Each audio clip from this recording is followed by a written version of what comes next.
परम पिता परमात्मा पूर्ण ब्रह्म सारी सृष्टि के रचनहार कुल मालिक कबीर देव जी, कबीर परमेश्वर जी की असीम कृपा से हमें ये सत्संग प्राप्त हुआ। पुण्यात्माओं,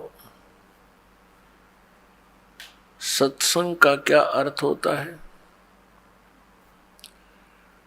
सीधी सी बात है, जहां पर सत्य का साथ हो, सत्य का आधार हो, उसको सत्संग कहते हैं। तो ये सत्संग अध्यात्म ज्ञान का प्रचार माध्यम जहां माना जाता है, अध्यात्म मार्ग का जो विचार दिया जाता है उसको सत्संग कहते हैं। और वो सच्चा हो, शास्त्र अनुकूल हो, प्रमाणित हो, उसको सत्संग कहते हैं।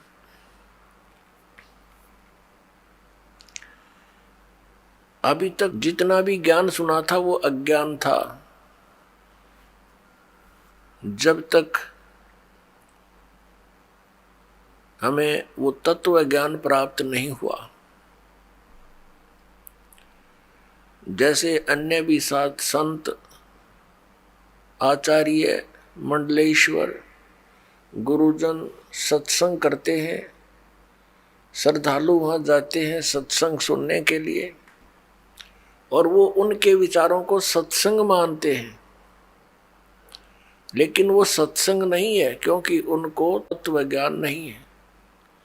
वो केवल दंत कथा, लोकवेद और शास्त्र विरुद्ध प्रचार करते हैं। वो सत्संग नहीं है। सत्संग केवल परमेश्वर ने आकर ही किया। कबीर परमेश्वर जी ने, असंख्य ब्रह्मांड के स्वामी ने इस सत्संग की जानकारी स्वयं आकर के प्रदान की। इस तत्व ज्ञान को स्वयं ही हमारे सामने रखा। लेकिन उस समय हम अशिक्षित थे, और हमारे गुरुजन जितने थे पवित्र हिंदू धर्म के, वो संस्कृत के तो विद्वान थे, लेकिन अध्यात्म ज्ञान में वो शून्य थे, 0/0 थे। उस समय हम परमात्मा के उस तत्व ज्ञान को, उस सत्संग को समझ नहीं सके, और हम परमेश्वर को सिंपल एक गुरु, संत और कुछ एक व्यक्ति, उनको केवल कवि तक ही सीमित किए हुए हैं। तो अब पता चला वो तो परमात्मा थे। तो उस समय परमेश्वर वही तत्व ज्ञान सुनाया करते थे जो आज दास आपको परमेश्वर का दिया हुआ वो ज्ञान सुनाता है।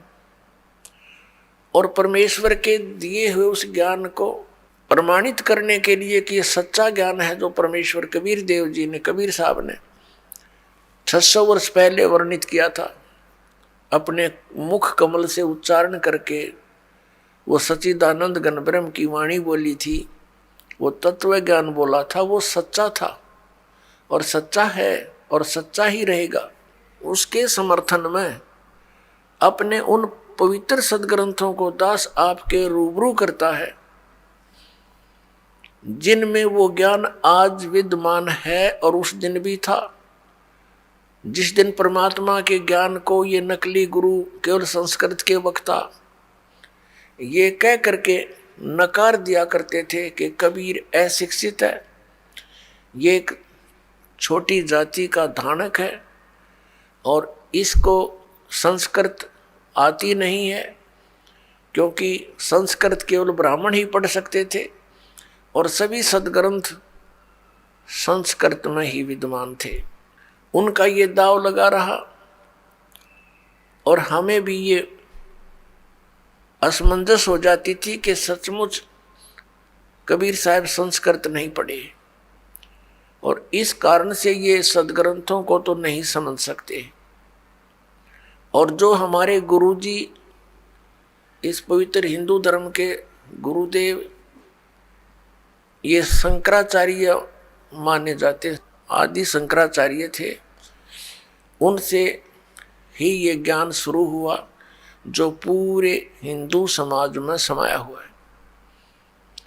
उनसे सुनकर ज्ञान को आगे ब्राह्मण लोग अपने अपने क्षेत्र में यही प्रचार किया करते थे।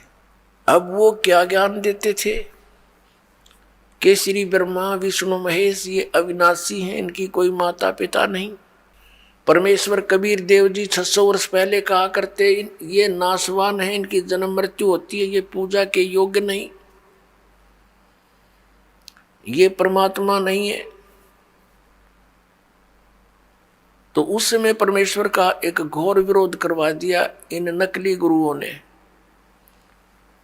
परमात्मा सत्संग किया करते थे, सच्चा ज्ञान प्रदान करते थे, और ये नकली गुरु आचार्य ये शास्त्र विरुद्ध ज्ञान प्रदान किया करते थे। अभी तक इनका बोलबाला रहा क्योंकि हम सदग्रंथों से अपरिचित थे। आज दया करी उस परमपिता परमेश्वर ने इस दास के ऊपर एक मेहर की, आप पुण्यात्माओं के लिए इस दास को तैयार किया, उन पवित्र सदग्रंथों को समझूं और फिर आपके रूबरू करूं। और आज हम शिक्षित हैं, सदग्रंथ लगभग सभी अनुवादित हैं।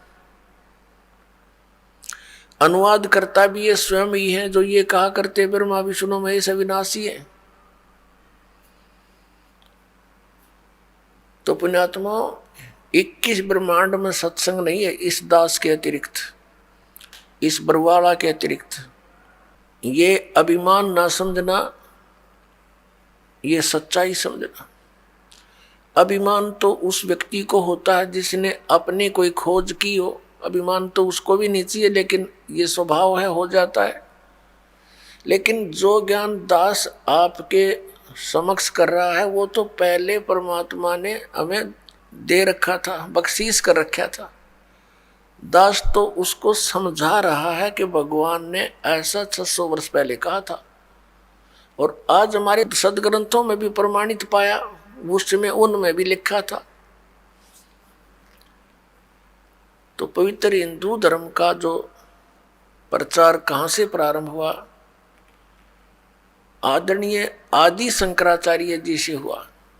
ये आदि शंकराचार्य कौन थे?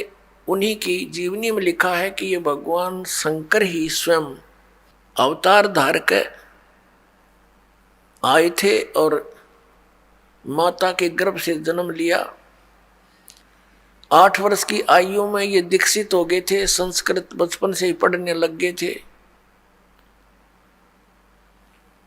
और 32 वर्ष की उम्र में इनकी मृत्यु हो गई थी रोग के कारण। इतना तो पुण्यात्माओं मानना पड़ेगा, इनका योगदान है इन महापुरुषों का, कि शंकराचार्य जी का जन्म उसमें होना एक वरदान सिद्ध हो गया हमारे लिए।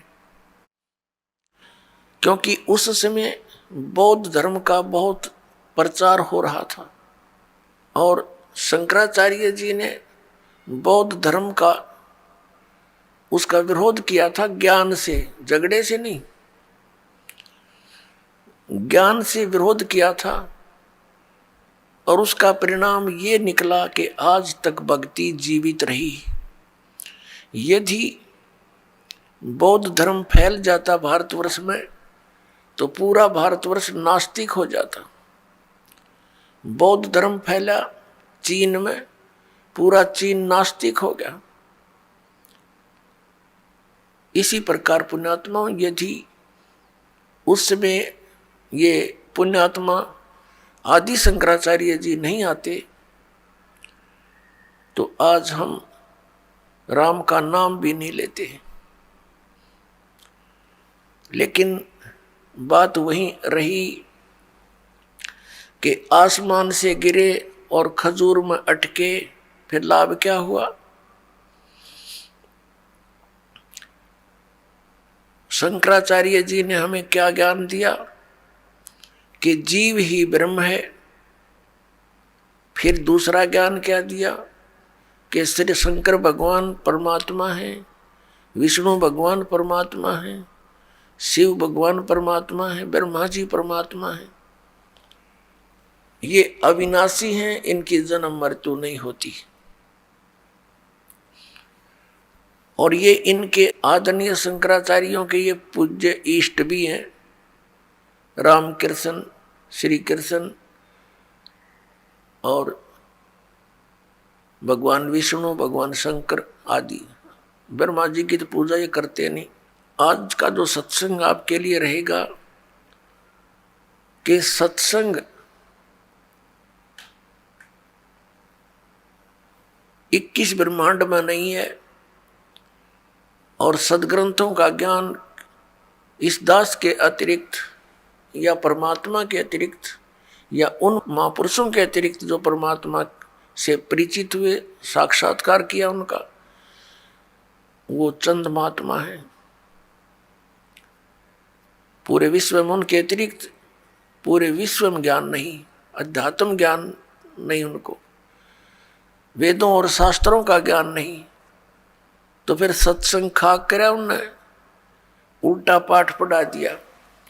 अब आपको दिखाते हैं कि शंकराचार्य जो परंपरा है, इसमें क्या पूजा होती है, ये क्या सत्संग सुनाते हैं और किसको ये पूज्य मानते हैं। पुण्यात्माओं, एक विशेष मेहर है मालिक की कि आज मानव समाज को वो सच सुनने को मिल रहा है जिसकी हमें बहुत पहले आवश्यकता थी। फिर भी हम शुक्र मनाते हैं उस परम पिता कबीर भगवान का, जिन्होंने आकर के स्वयं दया करी हम दासों पर और ये तत्व ज्ञान समझा दिया। ये देखिएगा, एक पुस्तक है, एक पत्रिका, मासिक पत्रिका श्री माता,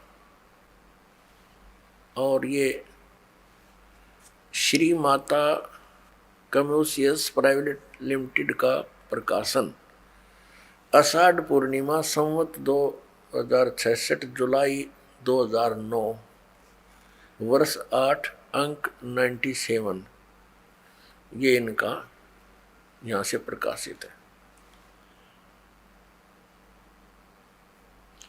शंकराचार्य परंपरा संपोषिका श्री विद्या साधक साहिका।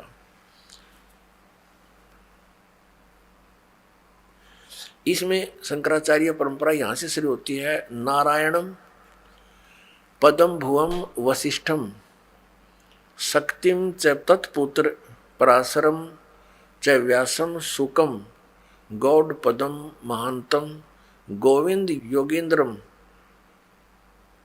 अस्य शिष्यम। अब ये क्या बताया है कि ये इनके पूज्य देव हैं। कौन? नारायण से शुरू होते हैं, नारायण। अच्छा, फिर इसके बाद वशिष्ठ जी, ब्रह्म ऋषि वशिष्ठ। वशिष्ठ जी के पुत्र हुए हैं श्री शक्ति देव, ये श्री शक्ति देव। और शक्ति जी के पुत्र हुए हैं श्री पराशर, इसको पराशर भी बोलते हैं, श्री पराशर जी। और पराशर के पुत्र हुए हैं श्री व्यास जी, भगवान वेद व्यास जी। और वेद व्यास जी के पुत्र हुए हैं सुखदेव जी। उसके बाद फिर ये श्री गौड़ पदाचार्य, श्री गोविंद भगवत पादाचार्य, और फिर ये इनके बाद हुए हैं श्री मद आदि शंकराचार्य, आद्य शंकराचार्य। नारायणम स आरंभाम शंकराचार्य मध्यम, ये न अपना। अच्छा, यहाँ से क्या है कि वर्तमान में अब ये शंकराचार्य हैं 4 मठों पर श्री स्वरूपानंद जी यह साफ नहीं दिखाई देते, ज्योतिष पीठाधीश्वर व द्वारका शारदा पीठाधीश्वर, और स्वामी श्री निशलानंद सरस्वती जी पुरी गोवर्धन पीठाधीश्वर, और यह है श्री भारती तीर्थ जी श्रृंगेरी पीठाधीश्वर। और इनके भगवान कौन है ये देखिएगा, पीछे देखना, ये नारायण यानी विष्णु जी, और ये श्री ब्रह्मा जी, और ये श्री शिव जी, ये इनके पूज्य देव हैं। ये एक पुस्तक है ज्योतिर्मय ज्योतिर्मठ, इसको और दिखाते हैं आपको। ये हैं श्री स्वरूपानंद जी शंकराचार्य, 2 पीठों के पीठाधीश्वर, देखियो पूरा इसको। ये हैं शंकराचार्य जो वर्तमान में 2 पीठों को संभाले हुए हैं, ज्योतिर्पीठ और द्वारका पीठ। अब यहाँ देखिएगा इसके दूसरे पृष्ठ पे, ये है ज्योतिर्मय ज्योतिर्मठ, ये पुस्तक का नाम है। ये किसके संरक्षक हैं? अनंत श्री विभूषित ज्योतिष पीठाधीश्वर एवं द्वारका शारदा पीठाधीश्वर जगत गुरु शंकराचार्य स्वामी श्री स्वरूपानंद सरस्वती जी महाराज, जिसका आपने ये चित्र देखा ये है। और संपादक लेखक एवं संकलनकर्ता विष्णुदत्त शर्मा, अध्यक्ष आध्यात्मिक उत्थान मंडल दिल्ली। प्रेरणा स्रोत है श्री शुद्धानंद ब्रह्मचारी जी, मुद्रक हैं फाइन प्रिंट एंड पैक्स। परामर्श एवं सहयोग श्री विपिन बिहारी दत्त रामायणी, श्री पुनीत शर्मा, श्री आशुतोष जोशी। प्रकाशक हैं अखिल भारतीय आध्यात्मिक उत्थान मंडल, 1/3224 गली नंबर 2, रामनगर तिवारी मंडोली रोड, सादरा दिल्ली। ये इनके फैक्स और फोन नंबर है। अच्छा, इस पे दिखाते हैं आपको 2 नंबर इसकी। अब ये इनका एक पैड है, उसके ऊपर इसने लिखा है पूज्य श्री का संदेश। किसका? स्वामी स्वरूपानंद सरस्वती जी का महाराज। अनंत, इनकी देखो उपमा कितनी गजब की है। अनंत श्री विभूषित श्री मजद गुरु शंकराचार्य ज्योतिष पीठाधीश्वर श्री स्वामी स्वरूपानंद सरस्वती जी महाराज, ज्योतिर्मठ बद्रिकाश्रम हिमालय संचार यात्रा स्थान। ये इनके हाथ से लिखा हुआ लेख है कि हमारे शंकर अद्वितीय दर्शन के अनुसार, ये कोई शंकर अद्वैत, ये कोई इनका लेख है जो आदि शंकराचार्य जी का लिखा हुआ अनुसार, भूत भौतिक प्रपंच के मूल में प्रकाश और विमर्श 2 पदार्थ हैं जो मणि और उसकी प्रभा के समान परस्पर अभिन्न है। प्रकाश शिव और विमर्श उसकी शक्ति यानी शिवा, शिव और पार्वती, ये देखो उसकी शक्ति है। पार्वती और परमेश्वर या त्रिपुर सुंदरी या त्रिपुर सुंदर, उन्हीं का अभिव्यक्त रूप है, सब रूप है।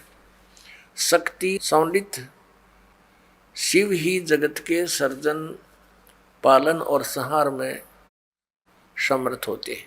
हमारा सीधा संबंध शक्ति के उस स्वरूप से है जो जगत का पालन रक्षण करती है, आदि आदि। अब ये देखिएगा, ये है श्री स्वरूपानंद जी, ये इनके नीचे लिखा इनका पूरा एड्रेस। प्रातः स्मरणीय पूज्य पाद अनंत श्री विभूषित ज्योतिष पीठाधीश्वर एवं द्वारका शारदा पीठाधीश्वर जगत गुरु शंकराचार्य स्वामी श्री स्वरूपानंद सरस्वती जी महाराज। अब देखो आगे, ये पार्वती जी की पूजा करते हैं। ये क्या बताते हैं? भगवती श्री राजेश्वरी त्रिपुर सुंदरी देवी, इसकी पूजा करते हैं। ये इसका प्रमाण आपके समक्ष है, देखिएगा। और भगवान शिव को भी ये समान आदर से देखते हैं। इसी पुस्तक के हम प्रश्न 9 पर आते हैं। ये ज्योतिर्मय ज्योतिर्मठ, इसी पुस्तक के हम इसके प्रश्न नंबर 9 पर पढ़ेंगे। वर्तमान में इन 4 मठों के 3 अधिकृत शंकराचार्य हैं। ज्योतिष पीठाधीश्वर एवं द्वारका पीठाधीश्वर पूज्य स्वामी अनंत विभूषित श्री स्वरूपानंद सरस्वती जी महाराज हैं, और गोवर्धन पीठाधीश्वर पूज्य स्वामी अनंत श्री विभूषित स्वामी निश्चलानंद जी सरस्वती हैं। और दोया के तो ये हो गए स्वरूपानंद जी, इन दोनों के ज्योतिष पीठ के और द्वारका शारदा पीठ के तो स्वरूपानंद जी, और गोवर्धन पीठाधीश्वर पूज्य स्वामी अनंत श्री विभूषित निश्चलानंद सरस्वती जी महाराज, और श्रृंगेरी पीठ के पूज्य श्री अनंत श्री भारत तीर्थ जी महाराज। ये तीनों ने 4 मठों को संभाल रखा है। अब इसके हम पृष्ठ 11 पर पढ़ेंगे। इसमें आदि शंकराचार्य जी का कुछ संक्षिप्त जीवन परिचय है। आदि गुरु शंकराचार्य संक्षिप्त जीवन परिचय। विश्व वंदनीय प्रातः साधना, अलौकिक मेधा, अद्भुत प्रतिभा, क्रांतिकारी रचनात्मक समन्वयात्मक प्रज्ञा, असाधारण तर्क कौशल आदि आदि। अब हम यहाँ से देखते हैं कि लगभग 2500 वर्ष पूर्व शंकराचार्य का जन्म चरमराती आस्था के युग में केरल प्रांत में पूर्णा नदी के निकट तट पर कालाड़ी ग्राम में धर्मनिष्ठ नंबूद्री शैव ब्राह्मण श्री शिव गुरु व धर्मपरायण सुभद्रा के घर हुआ। श्री शिव गुरु तैत्रीय शाखा के यजुर्वेदी थे। शंकराचार्य का जन्म शंकर के आशीर्वाद से हुआ, अतः उनका नाम शंकर रखा गया। गुरु परंपरागत मठों के अनुसार उनका आविर्भाव काल, उनका जन्म समय ईसा पूर्व 2508 या 476 वर्ष माना जाता है। 1 वर्ष की आयु में मातृभाषा में भावों का प्रकट, 2 वर्ष की आयु में पुराण कथाओं को कंठस्थ करना उनकी विलक्षण प्रज्ञा का परिचायक था। 3 वर्ष की अवस्था में उनका चूड़ाकर्म संस्कार हुआ। उसके बाद इनके पिता स्वर्गवासी हो गए 3 वर्ष की आयु। 5 वर्ष की आयु में गुरु गृह पढ़ने गए, जहाँ 8 वर्ष की आयु में ही वेदांगों का पूर्ण अध्ययन कर लिया। अब हम इसको और ज़्यादा ना पढ़ें, अब हम आएंगे। आदरणीय आदि शंकराचार्य जी ने 4 मठों की स्थापना की और 10 प्रकार के सन्यासी बनाए, जो उनके द्वारा यानी आदि शंकराचार्य जी के द्वारा दिए गए ज्ञान को आगे प्रचार किया करते थे, और जिससे बौद्ध धर्म का वहाँ स्टॉप लग गया और इस ज्ञान का पुण्यात्माओं में प्रचार होना प्रारंभ हो गया। और ऐसे जोर शोर से प्रचार हुआ कि पूरे हिंदू समाज में ये ज्ञान आज तक ग्रहण है। अब आपको दिखाते हैं। आदि शंकराचार्य जी ने बहुत सारे ग्रंथ अपने अनुभव के बनाए। उनमें से एक है मठ आमनाय महाअनुशासनम। इसको दिखाते हैं आपको। ये है मठ आमनाय महाअनुशासनम, आदि श्री शंकराचार्य विरचितम। आदि शंकराचार्य जी द्वारा इसकी रचना की। ये है आदि शंकराचार्य। ये 32 वर्ष की उम्र में इनका देहांत हो गया था। और ये हैं 4 मठ, एक ये ज्योतिर्मठ, ये लिखा है ज्योति, ये तो पूर्व हिमालय साइड में, और ये है शारदा द्वारका पीठ, शारदा द्वारका पीठ, और ये है श्रृंगेरी मठ, और ये है गोवर्धन मठ पुरी, जगन्नाथपुरी जिसको कहते हैं, और ये है ज्योतिर्मठ बद्री का आश्रम हिमालय। और ये स्थान दिखा रखा है कालटी, जहां पर शंकराचार्य जी का जन्म हुआ, वहां भी इनके नाम से कोई मंदिर बना हुआ है। इसके प्रकाशक कौन है देखिएगा, ये है श्री काशी, ये प्रथम पुष्प, ये वहां लिखा गया इसने। आज श्री शंकराचार्य विरचितम मठामनाय महानुशासनम, संपादक तथा भाषांतरकर्ता है डॉक्टर कामेश्वर नाथ मिश्र, आचार्य अध्यक्ष संस्कृत विभाग, अध्यक्ष शब्द विद्या असंकाय, केंद्रीय उच्च तिब्बती शिक्षा संस्थान, सारनाथ, वाराणसी उत्तर प्रदेश, वाराणसी उत्तर प्रदेश। श्री काशी विद्वत परिषद न्यास, केदार घाट, वाराणसी। प्रकाशक है ये वही आपको दिखा, और यहाँ है ये कहाँ से प्रिंट हुई है, Shri Mata कमर्शियस private limited B 7/125 बाघहाड़ा, Kedar घाट, वाराणसी। ये इतना दूर वहां से। अब इनके आपको दिखाते हैं कौन कौन से मठ हैं। अब इसमें देखिएगा प्रश्न नंबर 12 पे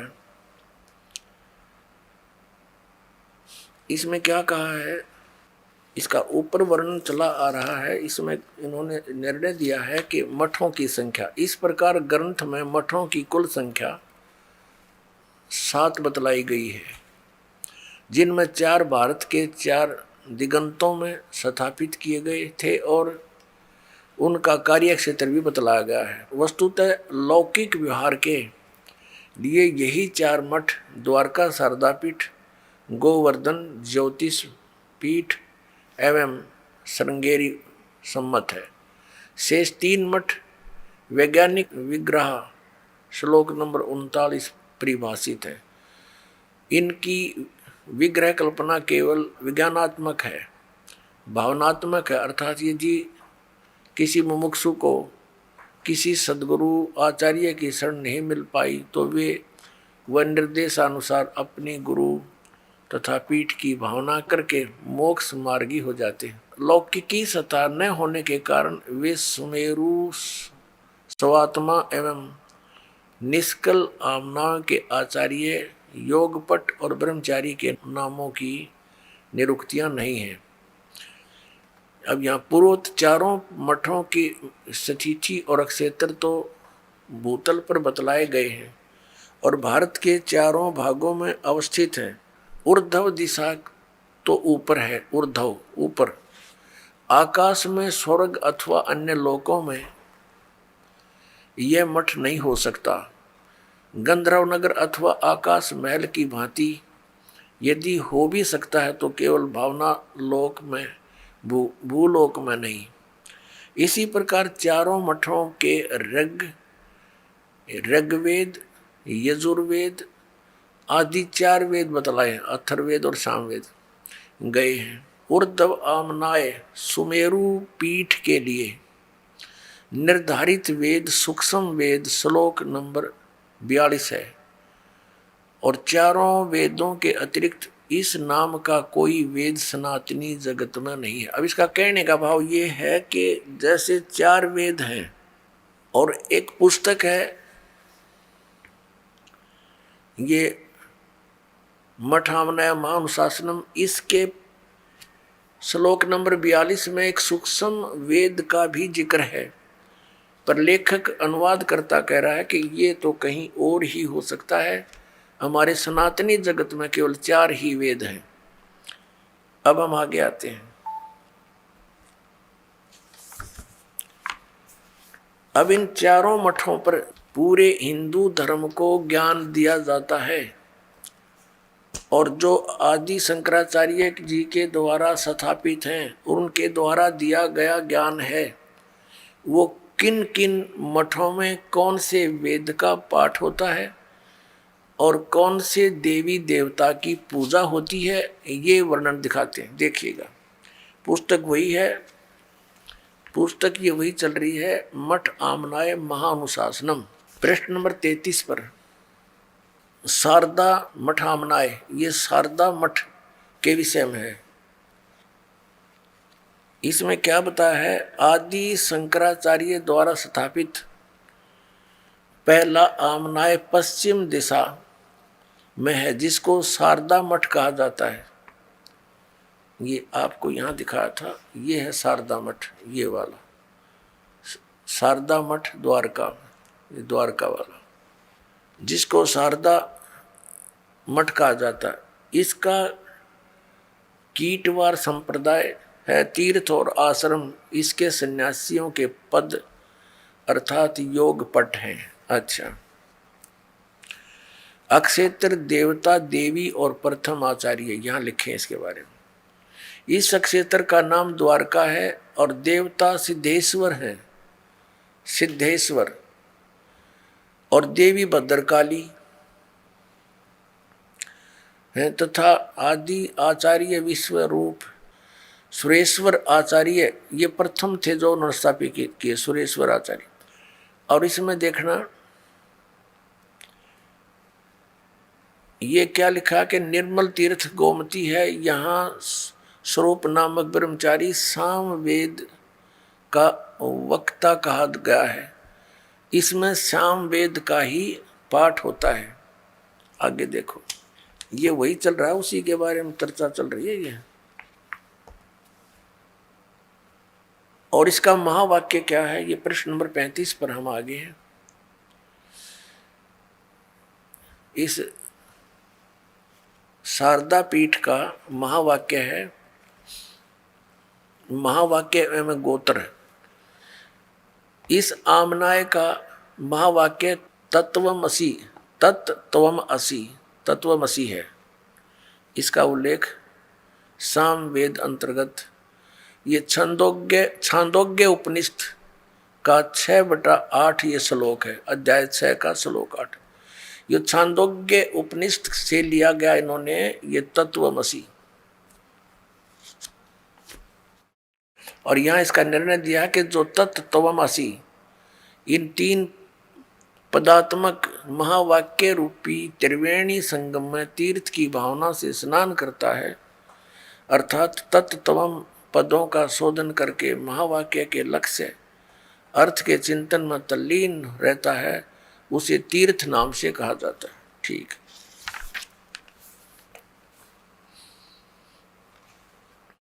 अब ये है गोवर्धन मठ आमनाय। गोवर्धन उस मठ के बारे में जानकारी है। इसमें गोवर्धन मठ माना जाता, ये है कि दूसरा आमनाय पूर्व दिशा में वह है गोवर्धन मठ माना जाता है। यहाँ देखेंगे,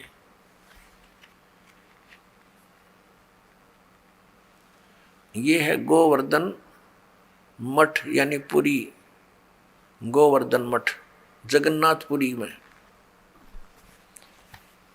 दूसरा आमनाय पूर्व दिशा का है, वह है गोवर्धन मठ माना जाता है। संप्रदाय भोगवार है और वन और आरण्य इसके सन्यासियों के पद योगपट है। अब इसमें क्या है, इसका भगवान कौन है, इसका क्षेत्र पुरुषोत्तम है और भगवान जगन्नाथ इसके देवता हैं और देवी विमला है, आचार्यों के ये नाम है। और इसका जो महावाक्य क्या है, यहाँ पर महावाक्य प्रज्ञानम ब्रह्म, और ये ऐत्रेय उपनिषद का है 5/3। ये यहाँ से लिया है इन्होंने, ये मंत्र जाप करण का। और यहाँ पर हम देख रहे हैं 38 पृष्ठ पे। इस मठ के ब्रह्मचारी के लिए ऋग्वेद का ही पठन सब अध्याय बतला गया है और गोत्र का नाम काश्यप है। इसमें गोवर्धन पीठ में ये ऋग्वेद पढ़ते हैं और नहीं।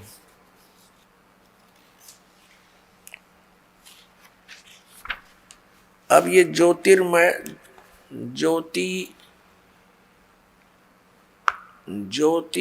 आमनाय, इसका दूसरा नाम, तीसरा आमनाय उत्तर दिशा का है जो कि ज्योतिर्मठ है, अथवा उसका दूसरा नाम श्रीमठ भी कहा गया है। बद्री का आश्रम इसका क्षेत्र है। भगवान नारायण देवता हैं और देवी पूर्णागिरी जी है, पूर्णागिरी है। और तोटक आचार्य इसके प्रथम आचार्य कहे गए। और यहाँ इनका महावाक्य क्या है? अयम आत्मा ब्रह्म, ये मांडुक्य के उपनिषद का दूसरे अध्याय से लिया गया है, दूसरा श्लोक है। यह आत्मा ब्रह्म है, क्लियर कर दिया। अब देखते जाना इनके कारनामे, करामात।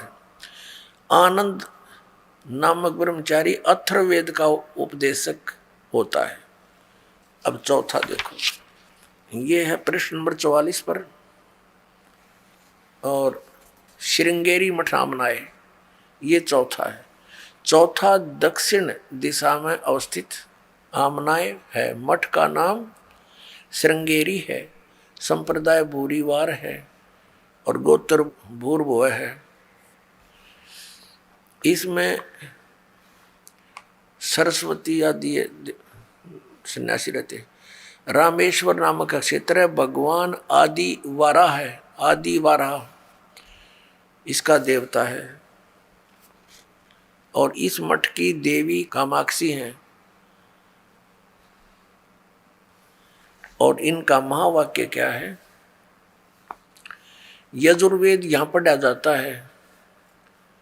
ब्रह्मचारी चैतन्य नाम का होता है और जो यजुर्वेद का स्वाध्यायी होता है, इसका ही महावाक्य अहम ब्रह्मास्मि वरहद उपनिषद का 3/4/10 कहा गया। या इस वरहद उपनिषद से लिया गया यू अहम ब्रह्मास्मि, और नाम वेदों का ले रही है। अब इन शंकराचार्यों द्वारा कैसा ज्ञान दिया जाता है, थोड़ी सी एक झलक दिखाते। ये पुस्तक है हिमालय तीर्थ,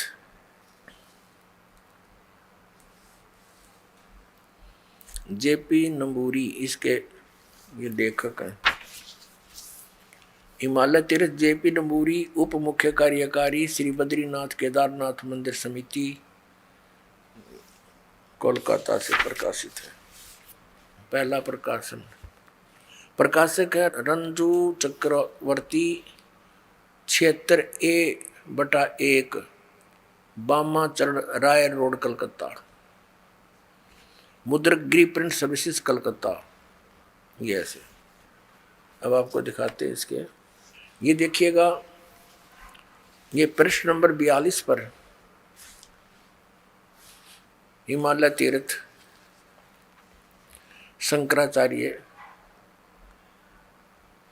ये शिव रहस्य नामक कोई पुस्तक है। बौद्ध मीमांसक मंत्र अर्थात कलयुग के 3000 वर्ष व्यतीत होने पर बौद्ध मीमांसकों के मत पर विजय प्राप्ति के लिए शंकर यति के रूप में आविर्भूत होंगे। आविर्भूत यानी कलयुग जब 3000 वर्ष बीत जाएगा तब शंकराचार्य का जन्म होगा। और उनका जन्म ऐसे ही हुआ 3000 वर्ष बीत जाने पर। अब इसमें कथा दिखाते हैं आपको, हमारे शंकराचार्य जी हमें क्या कथा सुनाते हैं, कैसा ज्ञान देते हैं।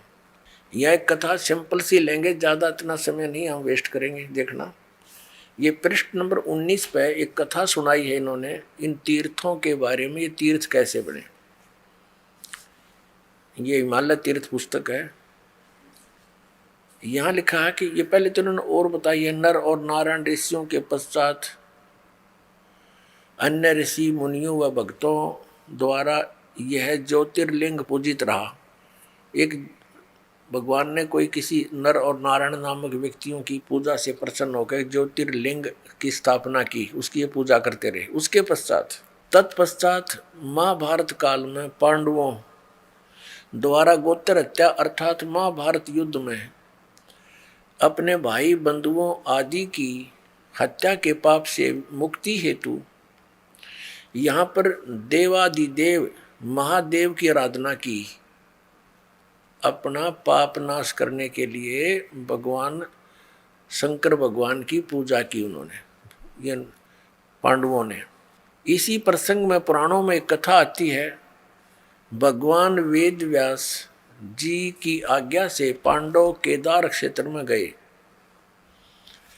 भगवान महिष यानी भैंस का रूप धारण कर केदार अंचल में विचरण करने लगे। भगवान शंकर ने भैंस का रूप धारण किया और उस केदार अंचल में यानी उस क्षेत्र में घूमने लगे भैंस बनकर। और भीम ने भगवान शिव को मायावी महिषी के रूप में पहचान लिया।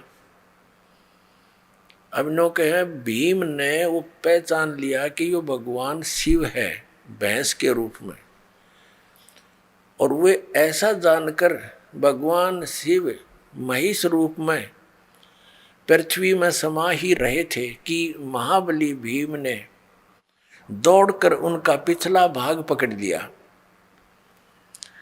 पांडवों की भक्ति एवं विश्वास को देखकर भगवान शिव ने उन्हें साक्षात दर्शन दिए। गुरु हत्या पाप के फल स्वरूप प्रायश्चित के रूप में भीम द्वारा पकड़े गए पृष्ठ भाग की पूजा अर्चना का आदेश देकर वहीं अंतर्ध्यान हो गए। पृष्ठ माने पिछला हिस्सा, भैंस का पिछला, मैं बताऊंगा आपको डिटेल से। पृष्ठ भाग ने शिला का रूप धारण किया, पत्थर बन गया फिर पिछला हिस्सा। अब ये क्या कहना चाहते हैं कि जब इन पांडवों को श्री कृष्ण जी ने आदेश दे दिया था कि तुम्हारे ऊपर एक भयंकर पाप है, जो महाभारत में तुमने बंधुघात किया, गुरुजन मार दिए, कितना अत्याचार किया, इसके मोक्ष के लिए तुम हिमालय में जाओ और वहाँ तपस्या करो अंतिम श्वास तक। तो क्या कहना चाह रहे हैं ये लेखक कि पांडव वहाँ पर अपना वो भक्ति कर रहे थे, तपस्या कर रहे थे, साधना कर रहे थे। भगवान शिव आगे वहाँ पर भैंस रूप धारण करके अन्यों के भीम ने पहचान लिए और भीम दौड़ा तो भगवान शंकर समझ गए उसको, इस कारण से वो पृथ्वी में समान लग गए। और फिर केवल पृष्ठ भाग यानी पिछला हिस्सा शेष रह रहा था पृथ्वी में जानते। महाबली भीम ने पकड़ कर डांट लिया कसूती तरह, और वो फिर इतना बार रह गया, फिर वो पत्थर का बन गया।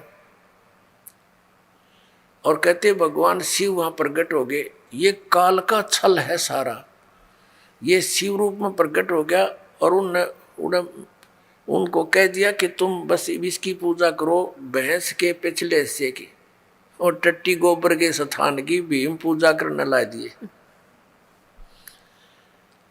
और वो बन गया तीर्थ स्थान। वो टट्टी पेशाब के पोर्शन का नो कहे तुम इसकी पूजा करो, और वो तीर्थ बन गया हमारा। क्या देखिए फिर पढ़िए, ये समझ में आओगा। भगवान वेद व्यास की आज्ञा से पांडव केदार क्षेत्र में आए। भगवान महिष यानी भैंस का रूप धारण कर केदार अंचल में विचरण करने लगे। भीम ने भगवान शिव की मायावी महिष के रूप में पहचान लिया, शिव को भैंस के रूप में पहचान लिया। वह ऐसा जानकर भगवान शिव महेश रूप में पृथ्वी में समा ही रहे थे कि महाबली भीम ने दौड़कर उनका पिछला भाग पकड़ लिया। पांडवों की भक्ति व एवं विश्वास को देखकर भगवान शिव ने उन्हें साक्षात दर्शन दिए, और फिर गोत्र हत्या गुरु हत्या ये के फलस्वरूप प्रायश्चित के रूप में भीम द्वारा पकड़े गए पृष्ठ भाग यानी पिछले हिस्से को की पूजा अर्चना का आदेश देकर वहीं अंतर्ध्यान हो गए। पृष्ठभाग ने शिला का रूप धारण कर लिया, पत्थर बन गया वो पिछला हिस्सा। तो पांडवों द्वारा पूजित हुआ। पांडव लाग गए उसने टट्टी पेशाब के पोर्शन न पूजन। ये भगवान, ये थे हमारे शंकराचार्य जी का ज्ञान। ये देखो, ये काल का जाल है सारा। आगे फिर जो भैंस रूप में भगवान शिव थे, कहते हैं वो पृथ्वी में समा गए, समाने लगे तो पिछला हिस्सा तो भीम ने पकड़ दिया, वो उड़े डट गया। अब आगे कौन कौन से पैर कहाँ गए, मुंह कित निकला जाकर उसका, ये देखियो। ये 19 पृष्ठ पे पढ़ रहे हैं हिमालय तीर्थ के। यहां आ गया अंतर जा रहा है। और वो फिर पिछला हिस्सा, पृष्ठ भाग यानी पिछला हिस्सा, ये पिछला भाग है। भीम द्वारा पृष्ठ भाग जो है ने शिला का रूप धारण कर लिया और पांडवों द्वारा पूजित हुआ। पांडव उसकी पूजा करने लगे, फिर पूछड़ की, और तब से आज तक पूजित है। आज तक उससे की पूजा पर लग रहे हैं भगत।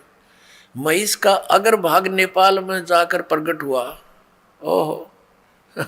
और जो पशुपतिनाथ के नाम से विख्यात हुआ। अरे वाह देवताओं, कहते हैं उस भैंस का अगला मुंह सिर उड़ा निकला जाके कहा, नेपाल में। ओहो,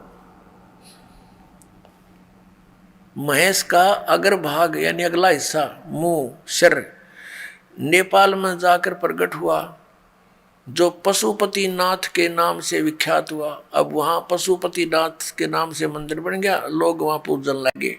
ये इन हमारे शंकराचार्यों द्वारा दिया गए ज्ञान पर आधारित पुण्यात्मा वो साधना करें।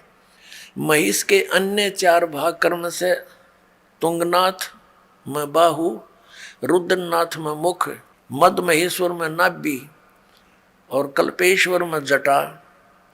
इस प्रकार केदारनाथ को छोड़कर महेश रूपी भगवान शंकर के अन्य 4 भाग केदार क्षेत्र में प्रतिष्ठित हुए। केदारनाथ सहित ये स्थान पंच केदार नाम से विख्यात है।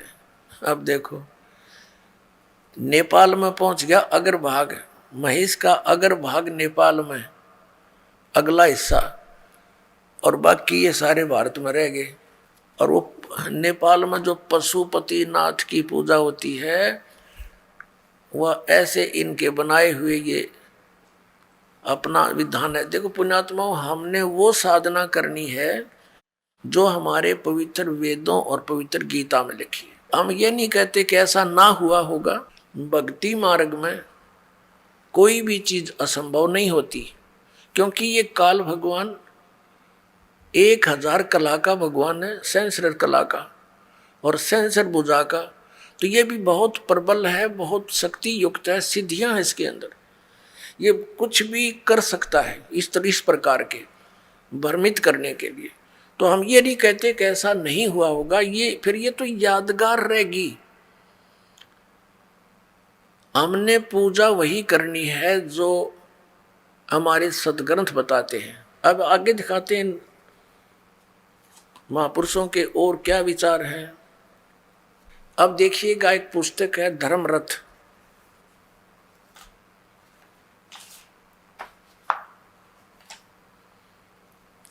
और ये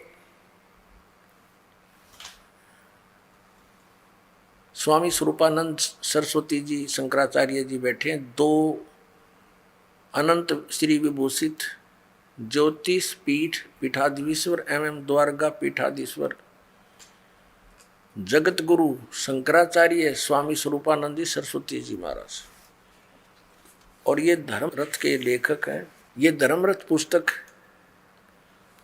स्वामी स्वरूपानंद सरस्वती जी महाराज गोस्वामी तुलसीदास कृत रामचरित मानस में वर्णित धर्मरथ सारगर्भित प्रवचन। प्रकाशक हैं इसके स्वामी सदानंद सरस्वती, शारदा पीठ प्रकाशनम, द्वारका, इतने, जामनगर गुजरात, दूरभाष इतने। धर्मरथ ये मुद्रक है अंबिका अपसेट मीठापुर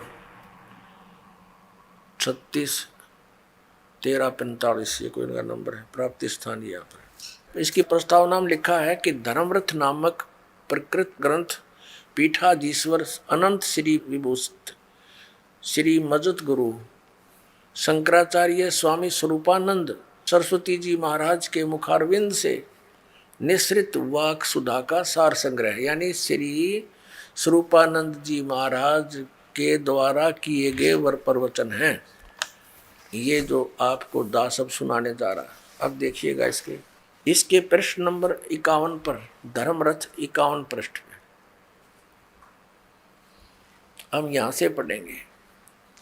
जड़ बुद्धि में वह शक्ति नहीं जो आत्मा को जान सके, और यदि आत्मा बुद्धि के द्वारा जाना जाता है तो आत्मा हो गया ज्ञेय।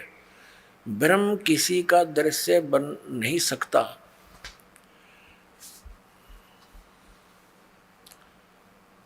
दृश्य नहीं बन सकता तो फिर बुद्धि ब्रह्म को कैसे जान सकती है?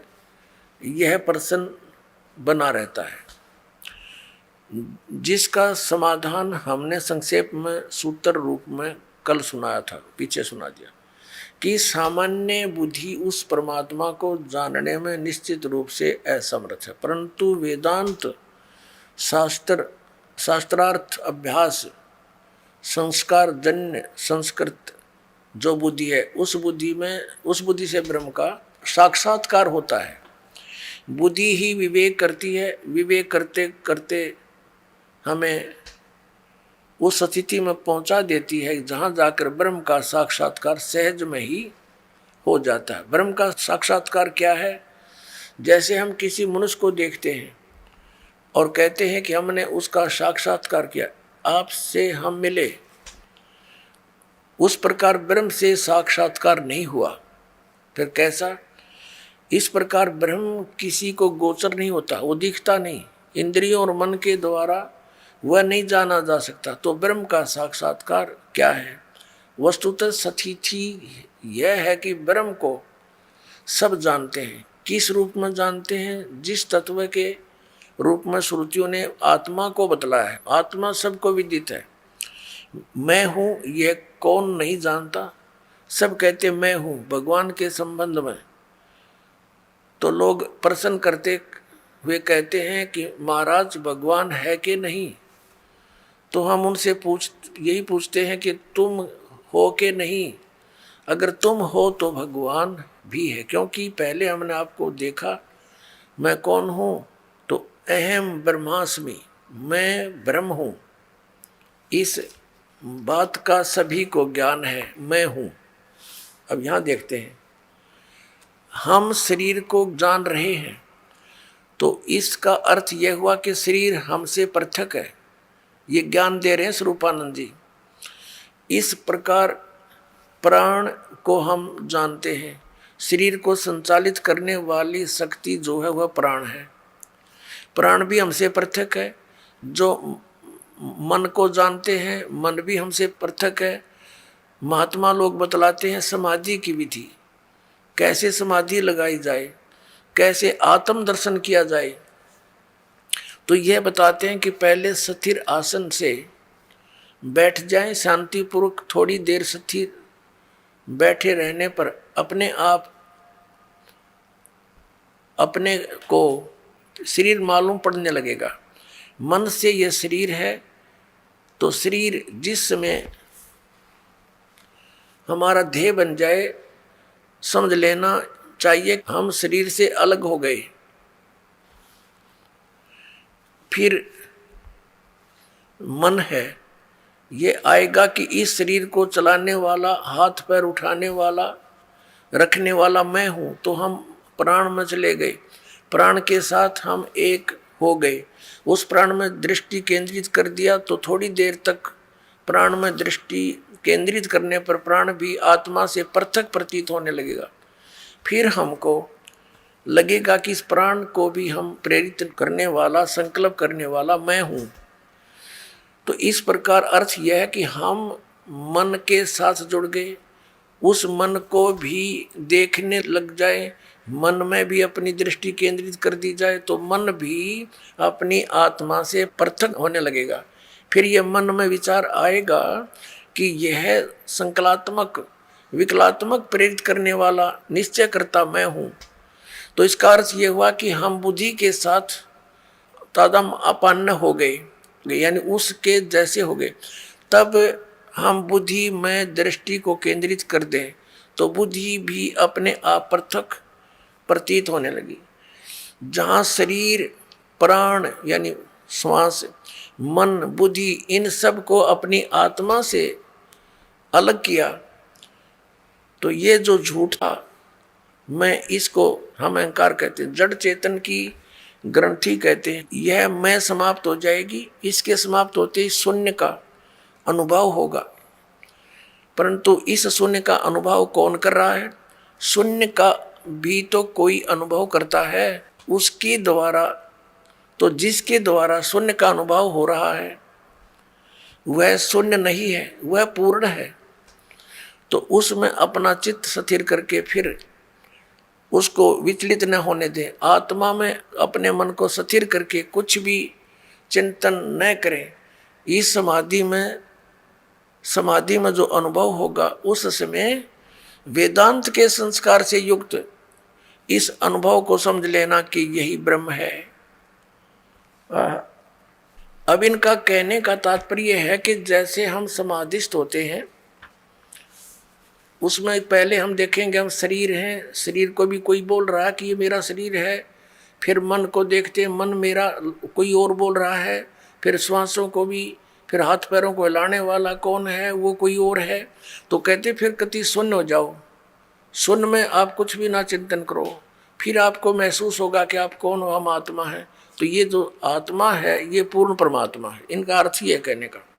और इसको क्लियर करते हैं, स्पष्ट करते हैं इसको।